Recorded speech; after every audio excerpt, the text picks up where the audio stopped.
ഇന്നലെ ചെറിയൊരു മഴ പെയ്തപ്പോൾ റൂം മൊത്തം വെള്ളം കയറി. ഞാൻ പറയുന്നില്ല മൊത്തം വെള്ളം വെച്ചാൽ മൊത്തം വെള്ളം കയറി. പക്ഷെ ഇന്ന് അതിൻ്റെ ഇരട്ടി മഴയാണ്. ഇരട്ടി വെച്ചാൽ ഭയങ്കര മഴയാണ്. പുറത്ത് ഞാൻ കാണിച്ചു തരാം.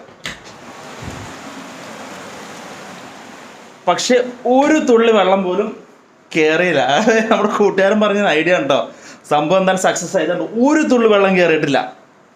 ഇന്നലെ റൂം കംപ്ലീറ്റ് മഴ പെയ്തൊന്നും അറിഞ്ഞില്ല. അപ്പോൾ ഇന്നലെ ഒരു കൂട്ടുകാരൻ ഷാർജയിൽ നിന്ന് ഷെബീർ വിളിച്ചിട്ട് പറഞ്ഞു, മമ്മു മഴ പെയ്യുന്നതിന് മുമ്പായിട്ട് വിൻഡോയുടെ അവിടെ ഇതുപോലെ കണ്ടോ ഒരു ക്ലോത്ത് വച്ചിട്ട് ഫുള്ള് കവർ ചെയ്യാൻ പറഞ്ഞു. അപ്പോൾ കാരണം ഇന്നലത്തേനൊക്കെ ഭയങ്കര ശക്തമായ മഴയായിരുന്നു ഇന്ന് പെയ്തായിരുന്നത്.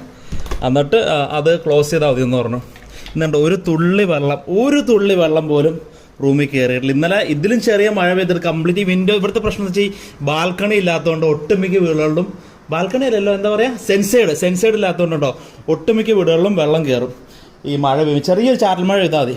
പക്ഷെ ഇന്നുണ്ടോ അത്രയും ശക്തമായ മഴയാണ് പുറത്ത്. നിങ്ങൾക്ക് കാണാം, ഇതുണ്ടോ ഭയങ്കര ശക്തമായ മഴയാണ്. നല്ല ഊത്ത് പഠിക്കുന്നുണ്ട്, കണ്ട മിന്നലൊക്കെ ഉണ്ട്. പക്ഷെ ഒരു തുള്ളി വെള്ളം മാഷാ അല്ലാഹ് റൂമിൽ കയറിയിട്ടില്ല കേട്ടോ.